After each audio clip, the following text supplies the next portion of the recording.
Hello everyone, Rami here. Welcome to our channel US Rami Talari. అందరికీ నమస్తే, సలాం అలైకుం. మీకు ఒక సిచ్యువేషన్ రీసెంట్గా జరిగిన ఒక న్యూస్ నేను షేర్ చేసుకోవాలనుకున్నాను.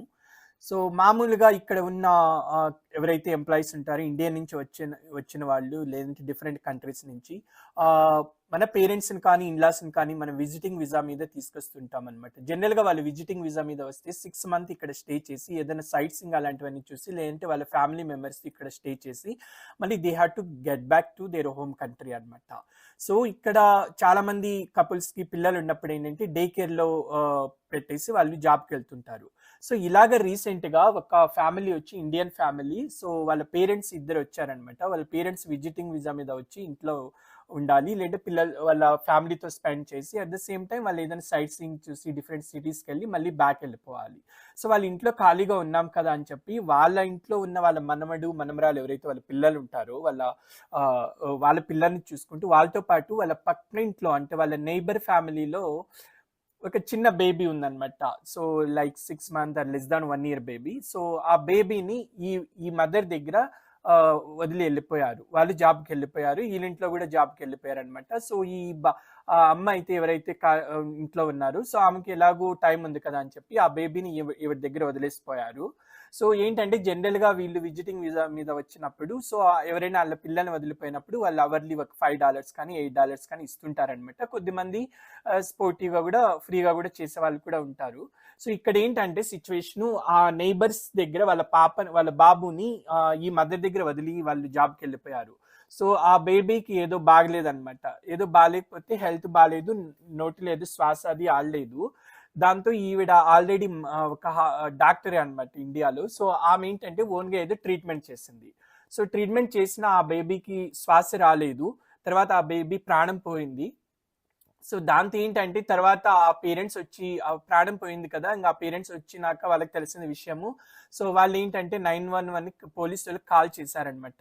సో కాల్ చేసినప్పుడు వాళ్ళు వచ్చి ఈవిడ డాక్టర్ అయినా ట్రీట్మెంట్ చేయొచ్చు, బట్ ఏంటంటే ఆవిడ 911కి ముందే కాల్ చేసి రిపోర్ట్ చేయకుండా పోలీస్ కంప్లైంట్ చేయకుండా ఓన్గా ట్రీట్మెంట్ చేయడానికి వీల్లేదు. సో ఈవిడ ఓన్గా ట్రీట్మెంట్ చేయడం వల్ల ఆ ఒక్క మెయిన్ రీజన్తో అంటే ఒక పోలీసులు కాప్స్ కాల్ చేయకుండా ఆ ఇష్యూని రిపోర్ట్ చేయకుండా ఆవిడ ఓన్ ట్రీట్మెంట్ చేయడం వల్ల ఆ బేబీ చనిపోయింది. కాబట్టి ఆవిడని 14 years అంటే 14 years యుఎస్లో అరెస్ట్ చేశారు యుఎస్. సో వాళ్ళని తీసుకొచ్చే ముందు మనకున్న రూల్స్ అండ్ రెగ్యులేషన్స్ ఏమేమి ఉన్నాయో అవన్నీ కూడా వాళ్ళకి ఎక్స్ప్లెయిన్ చేయాలి. ప్రతిదీ చాలా డిఫరెంట్స్గా ఉంటాయన్నమాట. ఇక్కడ ఎలా అంటే అలా చిన్నపిల్లల్ని దగ్గరికి తీసుకొని మన ఇండియాలో ఎలా ట్రీట్ చేస్తామో అలా చేయడానికి లేదు పక్కన వాళ్ళ పిల్లల్ని. సో మన పిల్లలు అయితే పర్వాలేదు, కానీ అట్ ద సేమ్ టైం పిల్లల్ని కొట్టినా కూడా వాళ్ళు పోలీసు వాళ్ళు కాల్ చేసి ఇబ్బంది అవుతుంది. అది ఆల్రెడీ చాలా తెలిసిన విషయమే. సో ప్రతిదీ ఇక్కడ చేంజ్ ఉంటుంది అనమాట. ఇండియాలో లాగా పీపుల్ మైండ్ సెట్ అలా ఉండదు ఇక్కడ, ఎందుకంటే డిఫరెంట్ నేషనాలిటీ పీపుల్ ఉంటారు. సో ఫర్ ఎగ్జాంపుల్ మనం ఏదైనా మనుషులకల్లా అలా ఏదో బాగున్నారనో లేదంటే సంథింగ్ ఒక వీడిగా అలా అదే పనిగా వాళ్ళ కళ్ళల్లో కళ్ళు పెట్టి చూసినా కూడా అది పెద్ద ప్రాబ్లం అవుతుంది అనమాట. జస్ట్ మనకి ఎక్కడైనా ఎదురొచ్చారు, మనం జాగింగ్ వెళ్తున్నాము లేదంటే వాకింగ్ వెళ్తున్నాం, మనకి ఎక్కడైనా షాపింగ్ ఏరియాలో ఎక్కడైనా లైన్లో ఉన్నప్పుడు ఏదన్నా మనకు వేరే పీపుల్ వచ్చినప్పుడు మనకు వాళ్ళు కొత్త వాళ్ళు అంటే స్ట్రేంజర్ అయినప్పుడు just say hi bye, that's it. అంతేకాని వాళ్ళతో ఏదన్నా ఎక్కువ డిస్కషన్ పెట్టుకోవడం అవన్నీ కూడా చేయకూడదు అనమాట. సో చాలా పొలైట్గా ఉండాలి, స్మైలీ ఫేస్తో ఉండాలి. సో ఎవరైనా మనకి ఎదురొచ్చినా హాయ్ అనేసి వెళ్ళిపోతూ ఉండాలి. సో అంతే ఎక్కువ మీరు డిస్కషన్ చేసి వాళ్ళ పిల్లల్ని ట్రీట్ చేయడం, వాళ్ళ దగ్గర పెట్స్ ఉంటే వాటిని ట్రీట్ చేయడం అలాంటివన్నీ ఎప్పుడు పెట్టుకోకూడదు. So it's our responsibility to our in-laws parents. We have to explain them the rules and regulations and the law rules, how they are in US. So అప్పుడే సేఫ్గా ఉంటారనమాట. సో ఇలాంటివి చాలా ఉన్నాయి. సో మీకు నేను చెప్పడం ఏంటంటే ఇది ఆ పేరెంట్స్కి తెలియకుండా ఉండొచ్చు, బట్ మనం తెలుసుకొని ఆ పేరెంట్స్కి అది మొత్తం చెప్పాలన్నమాట, లేదంటే చాలా ప్రాబ్లం అవుతుంది.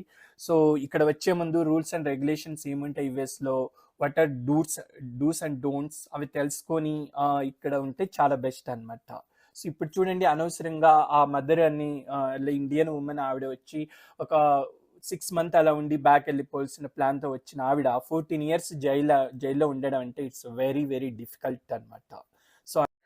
సో విజిటర్ వీసాతో వచ్చినప్పుడు కూడా ఏదో ఒకటి వర్క్ చేద్దాము, ఇల్లీగల్గా కొద్దిగా మనీ వస్తాయి కదా, మేబీ వాళ్ళకి రావచ్చు పర్ మంత్లో 1 lakh INR కానీ 1.5 lakh అలా రావచ్చు. బట్ ఇది ఏదైనా వాళ్ళు పట్టుకుంటే మాత్రం చాలా పెద్ద ప్రాబ్లం అవుతుందన్నమాట, ఇల్లీగల్ వర్క్ కాబట్టి. కానీ ఈ విజిట్ అనేది పేరెంట్స్ కి ఒక స్వీట్ మెమరీ అవ్వాలి. అంతేగాని ఇక్కడ ఏదో వచ్చామని, అఫ్ కోర్స్ వాళ్ళకు టైం పాస్ అవ్వదు, బోర్ కొడుతుంది కాబట్టి ఏదో ఒకటి చేస్తాంలేమ్మా ఇక్కడ, ఎందుకంటే మనం ఇండియాలో లాగా neighbours తో వాళ్ళతో వీళ్ళతో అంత ఫ్రీగా కలిసి మాట్లాడే సిచ్యువేషన్ కాదు. ఎవరి ఇంటికి వాళ్ళు ఉండిపోతారు, వర్క్ చేసుకుంటారనమాట.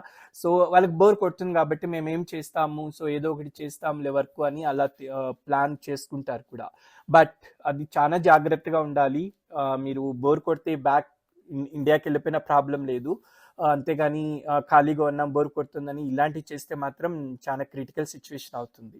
సో ఎవరైనా పేరెంట్స్ని కానీ ఇన్లాస్ని కానీ రిలేటివ్స్ని విజిటర్ వీసా మీద తీసుకొస్తూ ఉంటే, సో వాళ్ళకి ఇక్కడ ఉన్న రూల్స్ అండ్ రెగ్యులేషన్స్ ఎక్స్ప్లెయిన్ చేయండి. సో అలాంటప్పుడు మీకు ఎటువంటి ప్రాబ్లమ్స్ లేకుండా హ్యాపీగా వాళ్ళ స్టే అనేది ఉంటుందన్నమాట. Hope this information is really helping you. If you like my video, please hit like, share and subscribe. Thank you so much. Love you all.